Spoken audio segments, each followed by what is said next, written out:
दोस्तों आज हम बात करेंगे कि किस प्रकार तालिबान अपने बढ़ते अग्रेशन के चलते अफगानिस्तान में इंडियन इन्वेस्टमेंट को थ्रेटन कर रहा है। यूएस और नेटो फोर्सेस के विड्रॉल के बाद तालिबान ने आज अफगानिस्तान में ऑफेंसिव होना शुरू किया है। उसने कांधार, कलाए नाव जैसे स्ट्रेटजिक सिटीज को कैप्चर कर नियरली 85% टेरिटरी को अपने कब्जे में लिया है। ऐसे में इंडिया के 23,000 करोड़ से भी ज़्यादा इन्वेस्टमेंट प्रोजेक्ट्स आज खतरे में हैं। चलिए आज हम इस वीडियो के माध्यम से इन प्रोजेक्ट्स पर एक नज़र डालते हैं और जानते हैं कि कैसे इन प्रोजेक्ट्स पर थ्रेट बढ़ता जा रहा है। फाइनली हम देखेंगे कि इंडिया कैसे अपने इंटरेस्ट को सिक्योर कर सकता है। चलिए पहले हम इंडिया के अफगानिस्तान इन्वेस्टमेंट्स पर एक नज़र डालते हैं। नमस्कार दोस्तों, मेरा नाम है आदर्श और स्वागत है आपका स्टडी IQ में। दोस्तों इंडिया हमेशा से ही अफगानिस्तान का एक रिलायबल पार्टनर रहा है। अफगानिस्तान को इंटरनेशनल पावर्स जैसे कि यूएस, सोवियत यूनियन ने अपने स्ट्रेटजिक इंटरेस्ट के लिए यूज़ कर कंप्लीटली डिस्ट्रॉय किया है।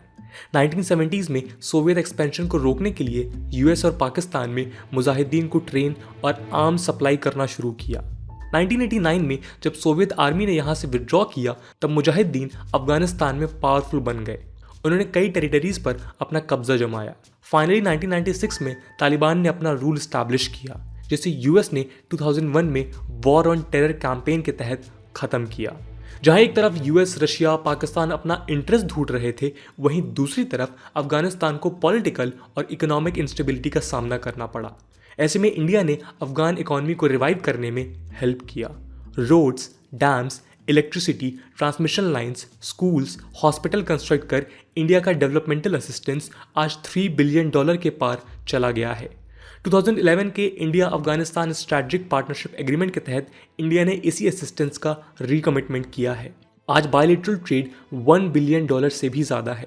External affairs minister S Jaishankar ने जिनेवा में नवंबर 2020 में हुए अफगान कॉन्फ्रेंस में कहा, अफगानिस्तान का ऐसा कोई इलाका नहीं है जहां इंडिया के 400+ प्रोजेक्ट्स ने टच ना किया हो। ये प्रोजेक्ट इस प्रकार हैं। पहला है सलमा डैम। 2016 में इनॉग्रेट किए गए इस प्रोजेक्ट को अफगानिस्तान इंडिया फ्रेंडशिप डैम भी कहा जाता है। हेरात प्रोविंस में लोकेटेड इस डैम की मदद से 42 मेगावाट इलेक्ट्रिसिटी जनरेट और 75,000 हेक्टेयर लैंड को इरिगेट किया जा सकता है। पिछले कुछ वीक्स में तालिबान ने यहाँ सिक्योरिटी पर्सनल्स को मारकर डैम को अपने कंट्रोल में लिया है। अगला है जारांज डेराराम हाईवे।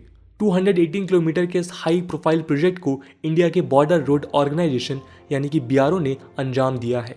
जारांज अफगानिस्तान ईरान के बॉर्डर पर लोकेटेड है। ये हाईवे इंडिया के लिए स्ट्रैटेजिकली इंपॉर्टेंट है। पाकिस्तान, इंडिया और अफगानिस्तान के बीच मौजूद होने के कारण बायलैटरल ट्रेड में डिफिकल्टी हो रही है। ऐसे में ईरान के चाबहार पोर्ट को जारांज से कनेक्ट कर हम ईजिली पाकिस्तान को बाईपास कर सकते हैं। एस जयशंकर ने जिनेवा कॉन्फ्रेंस में बताया कि इंडिया ने इस रूट को यूज़ कर पैंडेमिक के दौरान अफगानिस्तान को 75,000 टन वीट सप्लाई किया है। अगर हम पावर इंफ्रास्ट्रक्चर की बात करें तो इंडिया ने उज्बेकिस्तान बॉर्डर के पास स्थित पुल खुमरी, बागलान प्रोविंस और नॉर्थ काबुल के बीच 220 किलोवाट ट्रांसमिशन लाइन ले किया है। इसकी मदद से कैपिटल सिटी काबुल में इलेक्ट्रिसिटी सप्लाई इंश्योर किया जा रहा है। नेक्स्ट है पार्लियामेंट बिल्डिंग। 2015 में इनॉग्रेट किए गए अफगानिस्तान पार्लियामेंट को इंडिया ने $90 मिलियन स्पेंड किए हैं। इस बिल्डिंग के एक ब्लॉक को फॉर्मर PM अटल बिहारी वाजपेयी का नाम दिया गया है, जिन्होंने अपने कार्यकाल में अफगानिस्तान को इकोनॉमिक स्टेबिलिटी देने का प्रयास किया। इसके अलावा हमने कई कैपेसिटी बिल्डिंग प्रोजेक्ट्स को भी अंजाम दिया है।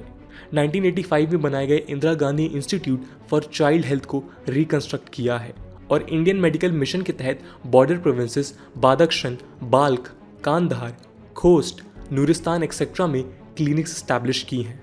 Vocational training, scholarships, mentoring programs के तहत कैपेसिटी बिल्डिंग किया जा रहा है। रिसेंटली जेनेवा कॉन्फ्रेंस में एस जयशंकर ने बताया कि इंडिया काबुल डिस्ट्रिक्ट में शाहतूत डैम कंस्ट्रक्ट कर रहा है, जिसकी मदद से 2 मिलियन रेजिडेंट्स को सेफ ड्रिंकिंग वाटर मिल सके। इस प्रकार इंडिया ने कई प्रोजेक्ट्स के तहत इंडिया अफगानिस्तान टाइज को स्ट्रेंथन किया है। अफगानिस्तान इंडिया के लिए कई रीजंस के चलते इम्पॉर्टेंट है। पहला है इकोनॉमिक इंपॉर्टेंस। इंडिया ने अफगानिस्तान के कई प्रोजेक्ट्स में स्ट्रैटेजिकली इन्वेस्ट किया है। काबुल के वेस्ट में पाए जाने वाले हाजीगाक आयरन ओर डिपॉजिट्स में 3-4 ब्लॉक्स इंडिया को अलॉट किए गए हैं। साथ ही 218 किलोमीटर वाइड जारांज डेराराम हाईवे को चाबहार पोर्ट से कनेक्ट कर हम पाकिस्तान को बाईपास कर सकते हैं और अफगानिस्तान के साथ ट्रेड रिलेशंस बेटर कर सकते हैं। दूसरा है एनर्जी सिक्योरिटी।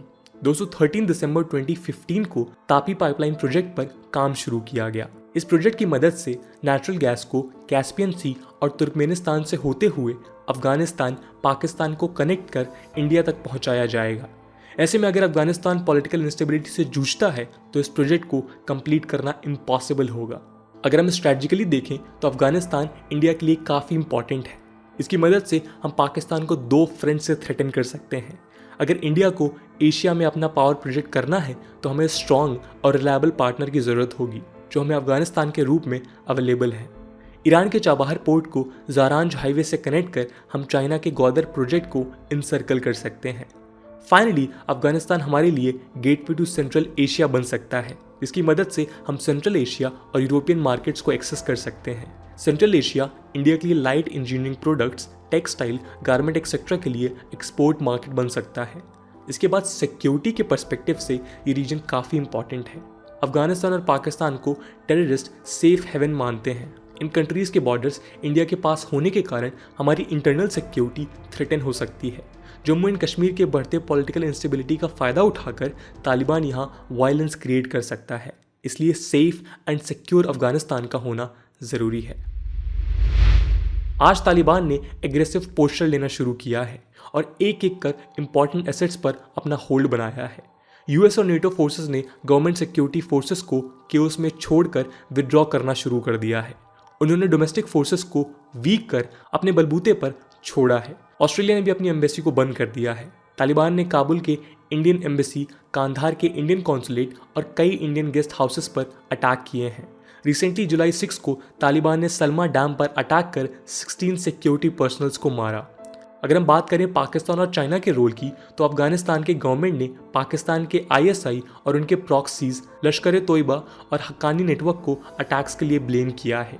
आईएसआई ने तालिबान को अपने फॉरेन पॉलिसी टूल की तरह यूज कर अफगानिस्तान में इंस्टेबिलिटी लाने का प्रयास किया है। इंडियन फंडेड प्रोजेक्ट्स ने पाकिस्तान एस्टैब्लिशमेंट को कंसर्न में डाल दिया है। इसके 2 प्रोमिनेंट कारण हैं। पहला है पाकिस्तान इंडिया अफगानिस्तान एक्सेस से इनसर्कल नहीं होना चाहती। यदि India Iran Afghanistan connectivity ensure करता है तो पाकिस्तान को ईजिली प्रेशराइज किया जा सकता है। सेकेंडली, पाकिस्तान आर्मी को डर है कि अगर इंडिया के साथ फुल स्केल न्यूक्लियर वॉर होता है तो अफगानिस्तान गेम चेंजर बन सकता है। ऐसे में पाकिस्तान कभी नहीं चाहेगा कि वहाँ का लोकल गवर्नमेंट प्रो इंडिया हो। अगर हम चाइना की बात करें तो उन्होंने स्मार्टली डबल गेम खेलते हुए अपने इकोनॉमिक इंटरेस्ट को प्रायोरिटी दी। उन्होंने तालिबान और अफगानिस्तान गवर्नमेंट दोनों के साथ कॉर्डियल रिलेशनशिप बनाए हैं। प्रेजेंट सिनेरियो में पाकिस्तान या चाइना तालिबान के बजाय वीक नॉन तालिबानी गवर्नमेंट चाहेंगे जो उनके इंटरेस्ट को सर्व कर सके। इसके लिए यूएस के साथ इंगेज करना ज़रूरी है, जिन्होंने अब तक रीजन को सिक्योरिटी प्रोवाइड की है। डाइवर्स इंटरेस्ट के कारण अफगानिस्तान आज केओटिक सिचुएशन में है। अफगानिस्तान गवर्नमेंट वीक होती जा रही है। ऐसे में अगर इंडिया को अपने इन्वेस्टमेंट प्रोजेक्ट को सिक्योर करना है तो हमें 3 pronged स्ट्रेटजी के तहत डिप्लोमेटिकली इस इशू को रिजॉल्व करना होगा। सबसे पहले हमें अफगानिस्तान पीस प्रोसेस के लिए स्पेशल इन्वॉय अपॉइंट करना चाहिए। एक्सटर्नल अफेयर में सर्विंग सीनियर डिप्लोमेट या अफगानिस्तान में सर्व किए किसी रिटायर्ड एम्बेसडर को अपॉइंट किया जा सकता है। स्पेशल इन्वॉय की मदद से हम हर मीटिंग और कॉन्फ्रेंस में एक्टिवली अपना व्यू और कंसर्न रख सकते हैं और डिसीजन मेकिंग में इन्वॉल्व हो सकते हैं। साथ ही तालिबान रिप्रेजेंटेटिव्स के साथ ओपन डायलॉग्स इनिशिएट किए जा सकते हैं। इंडिया ने इस स्टेप को 2018 में इम्प्लीमेंट करने की कोशिश की जब मॉस्को पीस टॉक्स में हमने 2 नॉन ऑफिशियल और फॉर्मर सीनियर डिप्लोमेट्स को टॉक्स के लिए भेजा था। डिप्लोमेटिक एंगेजमेंट के अलावा हमें अफगानिस्तान में ट्रेनिंग और लॉन्ग टर्म प्रोजेक्ट्स में इन्वेस्टमेंट को कंटिन्यू करना होगा। इंडिया ने 2013 से ही अफगानिस्तान ट्रूप्स को इंडियन सॉइल में मिलिट्री ट्रेनिंग देना शुरू किया है। वहीं 2017 से 2019 के बीच अफगानिस्तान आर्मी के ऑल वुमेन बैच को बेसिक वेपन ट्रेनिंग और लीडरशिप स्किल्स प्रोवाइड किए हैं। अब वक्त है कि हम long term capacity building developmental projects को अपनी प्रायोरिटी बनाकर रीजन को ग्रो करें। जहां यूएस ने इंटेलिजेंस शेयरिंग में दिलचस्पी नहीं दिखाई है, इंडिया को अपना इंडिपेंडेंट इंटेलिजेंस नेटवर्क डेवलप करना होगा। फाइनली, रीजन में हॉलिस्टिक डेवलपमेंट करना होगा तो हमें फॉरेन पावर्स के साथ मिलकर काम करना है। इस डायरेक्शन में हम कई स्टेप्स ले सकते हैं। सबसे पहले हमें शंघाई कोऑपरेशन ऑर्गेनाइजेशन यानी कि एससीओ के अफगानिस्तान कॉन्टैक्ट ग्रुप की मदद से चाइना के साथ डिप्लोमेटिकली इंगेज करना चाहिए। चाइना के वेस्टर्न शिनजियांग प्रोविंस अफगानिस्तान के साथ बॉर्डर शेयर करता है। अगर तालिबान राइज करता है तो चाइना का शिनजियांग प्रोविंस टेररिस्ट हब बन सकता है। इसका इम्पैक्ट जम्मू एंड कश्मीर में भी हो सकता है। ऐसे में इंडिया और चाइना के कॉमन इंटरेस्ट के लिए दोनों कंट्रीज को साथ काम करना चाहिए। इसके अलावा हमें रशिया के साथ अपना एंगेजमेंट बढ़ाना होगा। रशिया ने तालिबान के साथ अच्छे रिलेशंस डेवलप किए हैं। 2019 में जब यूएस और तालिबान के बीच टॉक्स ब्रेक हुए तो रशिया ने इमीडिएटली तालिबान डेलीगेशन से बात कर नेगोशिएशंस शुरू किए।